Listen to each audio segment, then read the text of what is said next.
whatever language has been regarded as the standard language of that state.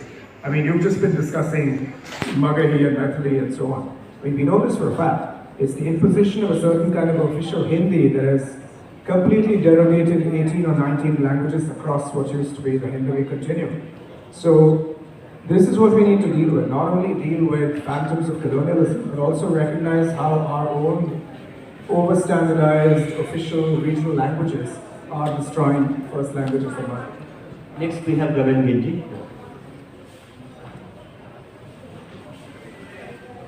Well, listening to my panelists, I was wondering why do we need a new style every now and then?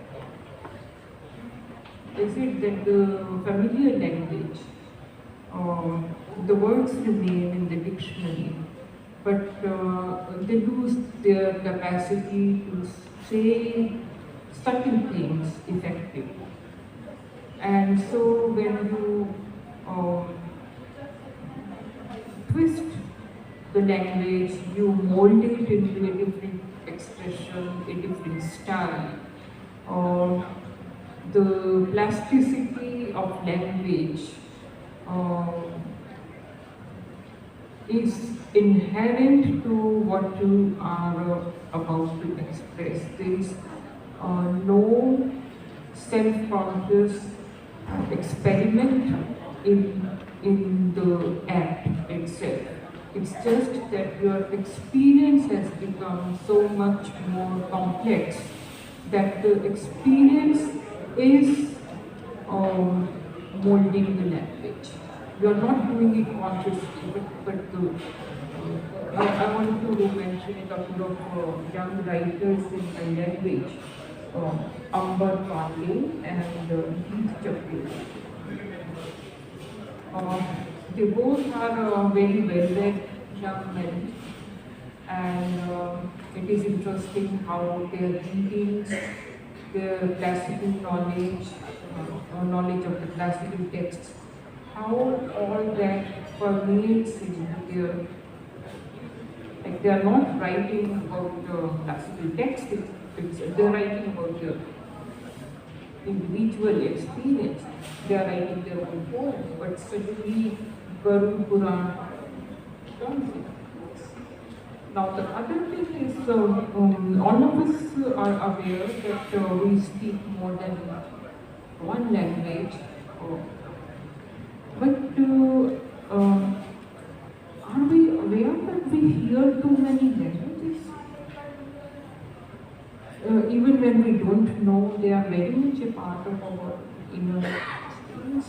Recently, I translated Akka Mahadevi, and she has been with me for a very, very long time, like 30, 40 years. And the first time I had translated it years ago was based on Ramanujan's poems.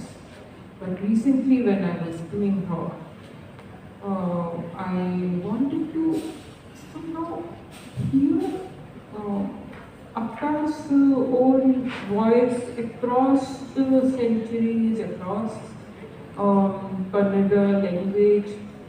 Now she's speaking to me across the language, across the time, but she's speaking to me in my own civilizational. There are words I recognize.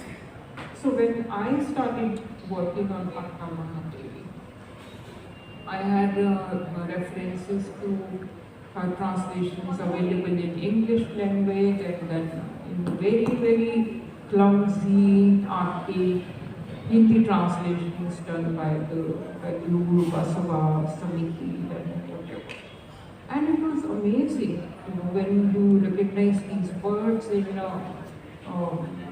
that Hindi language, that there are some words which are picked up exactly from Kannada into Hindi. Now in Hindi they don't make any sense.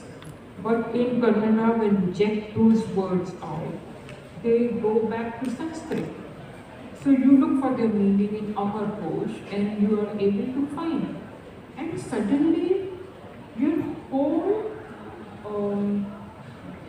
age, your whole tradition comes to you, comes alive to you in your own language.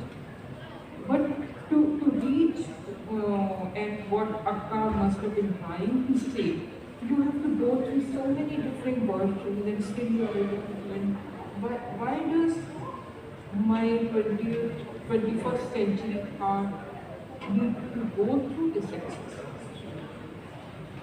Unless my education, unless whatever I read into it is so incomplete, instead of giving me satisfaction, all it tells me is what I don't know. Instead of a couple of books telling me that now I know something better, I come to know I don't know. And that's where I am. And that's why we are people like, I don't know how many, but most of us, when we appreciate something and say something like Irfan Khan, why? He has a different history, because you are learning. This is how you traverse history. This is how you traverse memory. This is how you traverse cultural human experience. The experience of your existence. Thank you so much, ma'am. I would have loved to listen to you more and listen to my celebrated panelists, but time is running out. I am constantly getting signal to wind it up. So we can quickly take one or two questions quickly.